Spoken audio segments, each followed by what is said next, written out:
Hey, good people. Are you trying to get into the real estate business and you're trying to figure out where you're going to get the money? Well, keep watching, because in this video, I'm going to share with you how I financed my first deal, and I'm going to give you some creative ways that you can get more money to finance your first deal that will increase your cash flow and help you get in the real estate game. But before we get into that topic, let me first ask you to do me a favor. I need you to like, share, and subscribe to this channel. Make sure you even post a question. Who knows, I may even answer your question in a future video. Now, let's get on to today's topic. But before we do that, I'm gonna let you know a little something. When I started public speaking and writing books, the first thing that I did is wanted to read as many books as I could so I could regurgitate as much information as I could. And one of my mentors told me something powerful. He said, Jerome, no one is ever gonna remember everything that you say, but they will remember a good story. So he encouraged me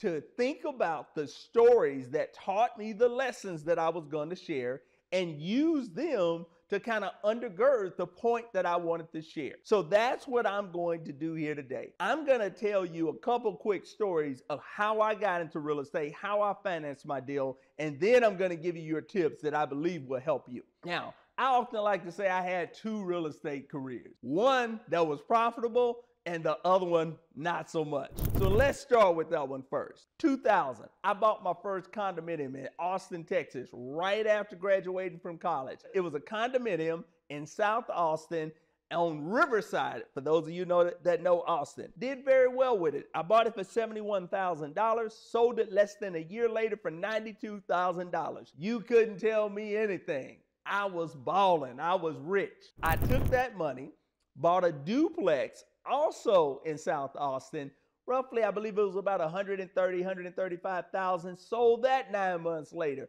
for $165,000. I took those funds, bought a house that I lived in North Austin, and a fourplex in Killeen, Texas. Killeen, Texas is about 45 minutes north of Austin, Texas. So I was riding high. I thought everything was wonderful. But if you notice the years that I told you, that was 2000, 2001, and that was in the midst of the whole dot-com boom. Money was free, and everything that I did was 100% finance. And then a funny thing happened. We went to war in Iraq. And if you know anything about Killeen, Texas is home to the largest army base in the country. So basically 3 of my tenants and really 50% of the city's population left. So what am I gonna do? I've lost 3 of my tenants.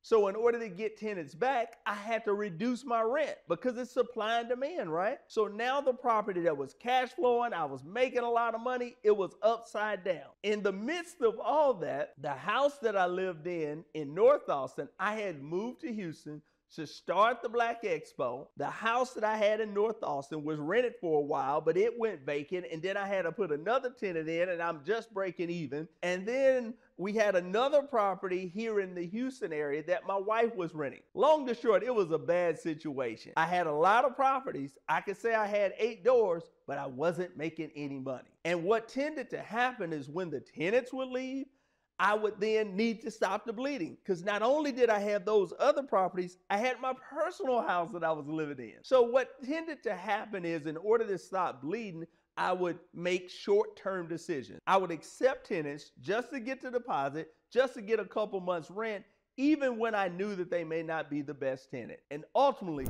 this led me down a path of 4 foreclosures, and it led me to bad credit and really just trying to figure out what I was gonna do with my life. But I was using debt, like everyone told me, 100% finance, no money out my pocket, and I could say I had 8 rental units, but it was destroying my credit and I wasn't making any money. My second real estate career. After I recouped from my losses, if you will, I got myself a mentor. And one of my mentors had been buying these houses that were kind of old and raggedy and dilapidated. And I didn't know why. Matter of fact, when I was buying in my first career, I remember us going to a tax auction and him encouraging me to buy some properties like him. And I was like, nah, man, I'm not gonna buy no properties like that. He knew that I really didn't have the capacity to to understand what he was trying to teach me. So basically he said, well, you just keep doing what you're doing, young fella. And ultimately I came back around. So this house, I went and looked at it, and this is the true story. It looked a little bit more raggedy and beat up than the houses that I normally look for, but I said, okay, I can go for it. It had a solid structure. I looked at the house, I walked out, I looked around the left, went to go look around the right, and I was attacked by a pit bull. I ran and jumped in my car, went to the tax auction and bid on the property. I ultimately got it for $10,100. Now, when I went back after the tax auction and I went around the house to where the pit bull was, I found a tree sitting on top. You could actually look up and you could see the sky. Now, I tell that story because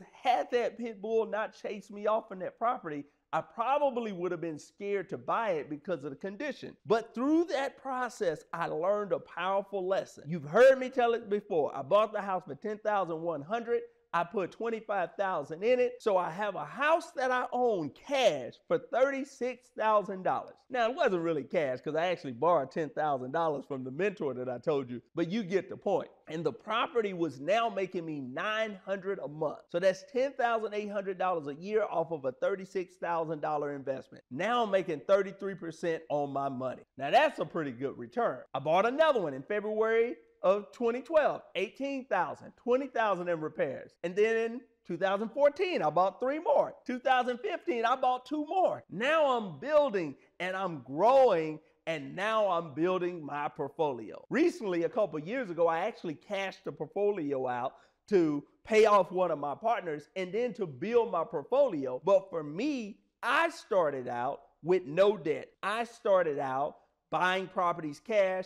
And for me, I believe, and I would strongly suggest, I'm about to go into my 6 tips on financing your first deal. But before I say any of those things that I want to share, I personally believe that if you're going to get in this business, you have to establish a foundation. That foundation will help you to build. And when you look at any real estate construction, the first thing they do is clear the ground and pour the foundation. Deeper they go, the higher the construction can go. So the higher you're going to be able to go is based upon the foundation that you build.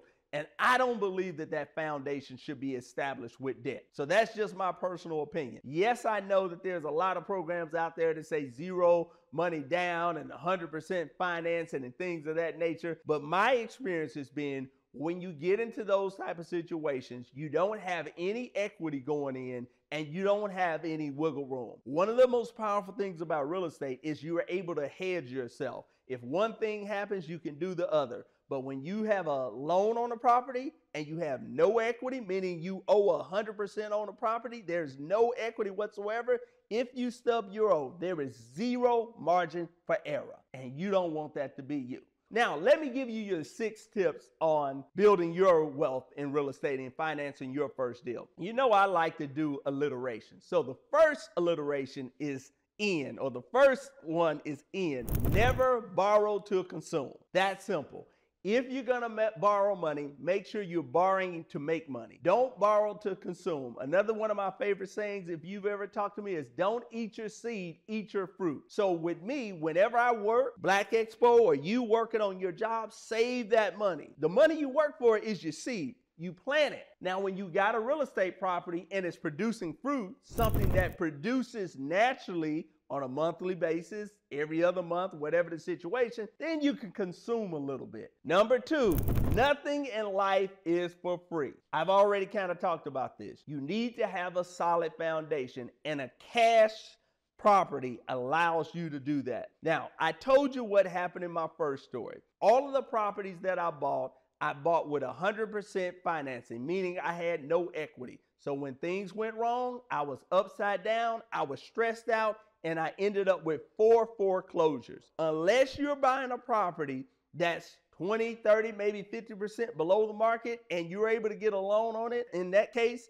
I don't suggest you get a loan. I suggest you take some time. If you can't discipline yourself to go 6, 9 months or a year or so to save money, to invest in your future, then this probably isn't for you. Any investment that you're going to get into is not about the short game. It's about the long game. You got to play the long game. Number 3, know your situation. How much do you have? How much do you want to make? What is your risk tolerance?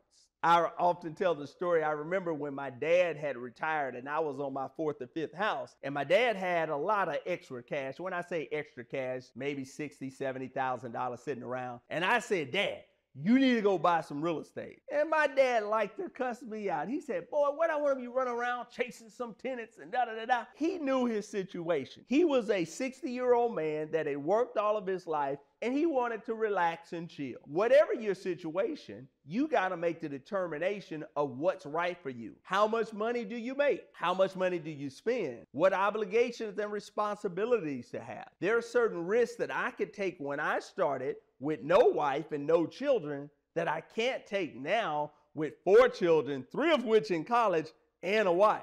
So you have to know your situation. You have to work the numbers, and you have to be able to project what's best with you. And then number 4, normalize saving money. I often suggest in my first book on entrepreneurship, you need to save 6 to 9 months of your whatever it is you spend a month. So if your monthly expense is $5,000, you should have somewhere between $30,000 and $45,000 saved up. Because anytime you get in business, anytime you're trying to invest, you got to let the investment grow. But if you are in a dire situation where you're going to have to cut short the investment, sell the property, sell the stock, whatever the situation may be, you may have a potential gold mine that you just forego because you're not in a position to let your seed grow. My daddy always said, I say it in dang near every video, spend less money than you make. That's the key to making money. Number 5, never pay full price. You always want to have some equity going in. So if a property is $200,000, my goal is to buy it around $160,000. So buy at a discount.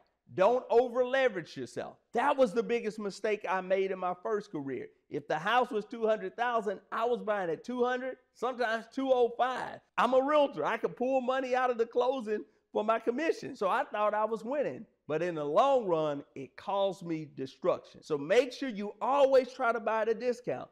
Find a distressed property. You got to create your equity, create your value. The easiest way to do that is find a problem property. The roof is bad, the foundation is bad, the plumbing, electrical. You're going to have to put in some work, but if it costs you $20,000 to $30,000 to put in the work, you're probably going to get it at a $50,000, $60,000, maybe $70,000 discount. So that difference is your margin, that's the discount, and that's the nest egg, the foundation that's going to help you finance your next deal. And then lastly, the numbers are key. When you go to the bank or you go to any financial institution, they have lending criteria. You got to know your DTI. You're going to hear that, debt to income. You're going to hear DSC, debt service coverage ratio. If they're going to give you a loan, they want to know what percentage of the income that's coming in that's going to help you to cover the debt. I hope that helps. Guys, I know you want to get into real estate, and I know you want to be rich. I know you want to be on an island or a boat or somewhere, and you can get there. I believe in you, but it's a process. It's not going to happen overnight. Try to find a property, $50,000. I don't know how much money you make. I don't know where you live. Different markets, you're going to make different amounts. Different markets, buying a house for $40,000, $50,000 is reasonable. But even if you live in a California or New York where you can't find a property for $40,000, $50,000, maybe you choose to invest in a market where you can. That's not necessarily one of the things that I suggest. When I started out, I wanted to stay within driving radius of where I live because I knew it was going to be challenging, and I knew if I had to drive a long way, it was going to make it more difficult for me to maintain. But you got to understand, when you start out, you got to be conservative. You got to build your foundation. Deeper you build, the higher you will go. If you would like to take a deeper dive into real estate as a landlord or investing in underserved communities, I'm going to suggest that you get my Hustle and Flow Real Estate Pro, the 1-hour work week. You can get that at bearealestateinvestor.com. This is roughly a 3-4 hour real estate boot camp course that will help you to jumpstart your real estate career. Just click the link in the description, and you can even schedule and talk to me personally, and we can have a call. I have no problem helping you to map out your plan to your real estate success. Until the next time, thank you for tuning in.